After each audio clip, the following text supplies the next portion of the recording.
The biggest Steam Deck accessory yet just got recalled. How's it going, everyone? Welcome to Deck Ready, the channel all about the Steam Deck and other handheld PCs lately. I'm not gonna lie, today's a little bit of a shakeup for me because I was all ready to cover the DBrand Project Killswitch. They sent over the full complete package, which I know is a controversy on its own, but this comes with the Killswitch, the kickstand, the thumbstick covers, the tempered glass screen protectors, and the skins for the front of the Steam Deck. And I was gonna go through and apply all of it to my actual device. But as you probably heard at this point, the public launch has been canceled and DBrand actually has to go back to the drawing board and switch the magnetic clasp for the modular attachments they've come up with to a more mechanical one. And it's something that to me at least seems like a genuine mistake that they really couldn't have done more to figure out. So I first saw this on the DBrand Twitter where they posted a picture of a Steam Deck in the Killswitch case with the magnetic kickstand detached from it, like a little bit farther away. It links to a Reddit post where they go over how exactly this happened. So they say that while they were testing it out, while they were developing it,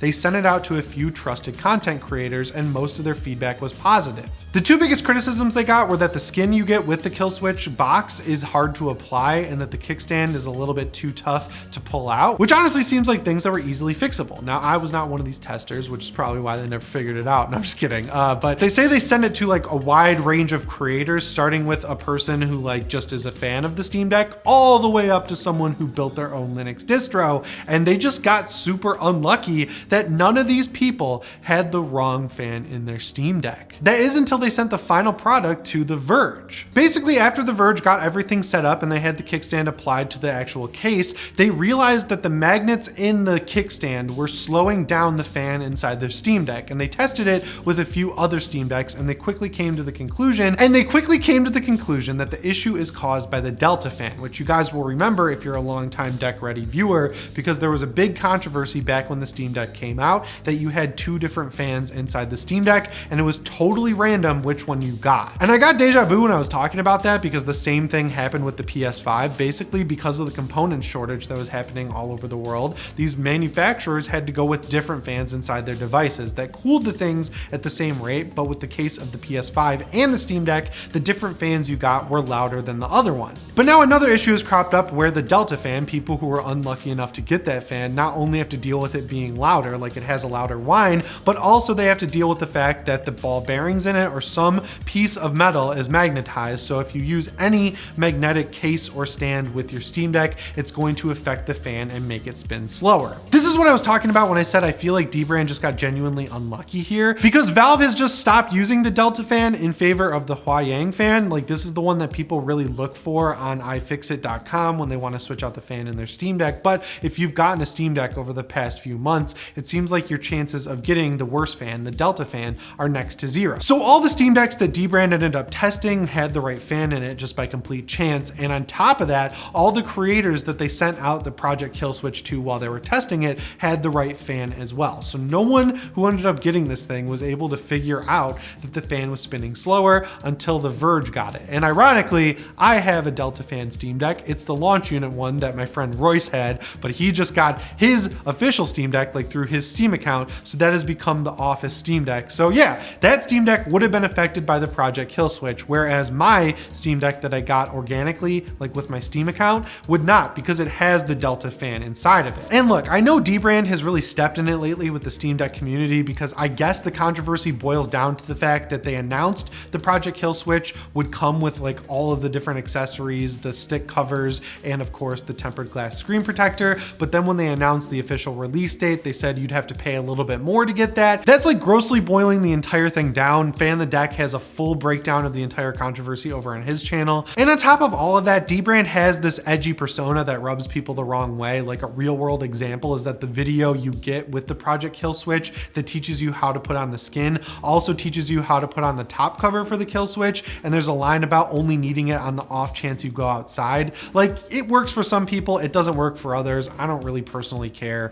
It's just like their online persona. And what's important to me at the end of the day is like an outside observer is that when this issue cropped up, they dropped the act and went into like serious let's fix this mode. And the way they're doing it is kind of like the most costly way to them. So everyone who's already ordered a Project Killswitch will be receiving it, but they don't recommend using the magnetic kickstand because even if you think you have a Delta fan, you can't be 100% sure, and the magnets slowing down your fan means your Steam Deck's going to get hotter, which is why obviously they're recommending you just don't use the kickstand version at all. And then most importantly, when the new version of the Project Killswitch comes out, the one that uses a more mechanical way to attach the kickstand and other modular components they're working on, you will get a new version free of charge, which, you know, is kind of like the bare minimum on the one hand, but I've definitely seen companies that get in similar situations just basically say, yeah, you can keep the one you ordered, we might fix it, or you can just ask for a full refund, and those are your only two options. And then finally, they've opened up the pre-order link for when the official launch happens of the revamped Killswitch, but the best part about all of it is for the people who ordered a Killswitch and are still having those orders fulfilled, you don't have to send in the old version of it when the new one comes, which I think is a super important thing to point out, because that is something that literally pretty much every other company out there wouldn't do. They would make you send in the old one once you get the original one, or they would probably charge you the full price of the new one, which is super petty. And honestly, I feel like it really only comes down to like recall laws or taxes or something like that. So I think it's cool that DBrand is just eating it and sending everyone out the new version that was able to purchase the old one. This is kind of a weird spot for me because I'm one of those weirdos who doesn't like having cases on any of their devices. Like, here's my brand new iPhone. I never put cases on any of my phones. I don't really need them on my Nintendo Switch. The only one I've ever considered on my Switch was the Satisfy grip, just to get those regular controller style grips on there. And even then, at the end of the day, I was like, nah, they designed it to look a certain way and feel a certain way in your hand, and it works fine for me, so I didn't end up doing that. Same thing goes for the Steam Deck. The most I will put on any handheld I own or phone is a tempered glass screen protector, just because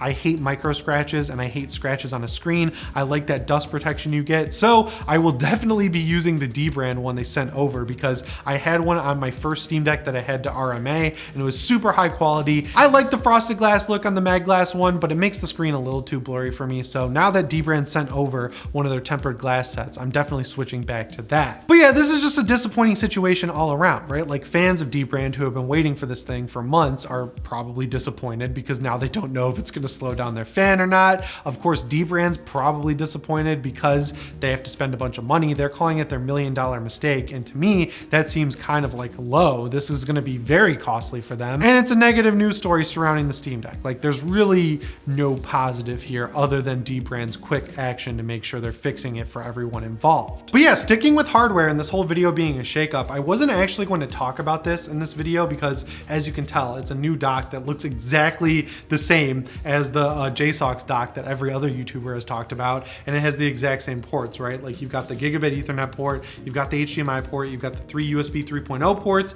and of course the USB-C port, which is used for charging pass-through. But there's one key difference with this dock that I really think people are going to want to know about, and that's the fact that it's ultimately shorter than the JSOX dock, and because of that, it doesn't cover up the vent on the back of your Steam Deck. Which, I'm going to be real with you guys for a second, I've been using the JSOX dock for months now, and it's not one that was sent to me. They did send me one, right? Like, I got one in the mail, but I ended up just giving it to my friend Craig because I bought one and it came like a couple days later. So the one I've been using is the official one I paid the full $50 for or whatever, and it's great. The fan never really spins up thanks to Valve's new fan curve, so the fact that a little bit of the vent on the back is obstructed by the dock doesn't really bother me, and I'm really only going to be using it, I think, until the official Valve dock comes out. That also got an update recently where Valve said they're using a different company to manufacture it than the one they're using to make the Steam Deck, which is why it's taking a little bit longer, and they're doing some final tweaks behind the scenes. I would really love to know if they are going to take the feedback to heart that people have been giving that it needs more USB-C ports, because even though by including them, they couldn't make it Thunderbolt 3 or 4 because the actual Steam Deck doesn't have a Thunderbolt 3 port,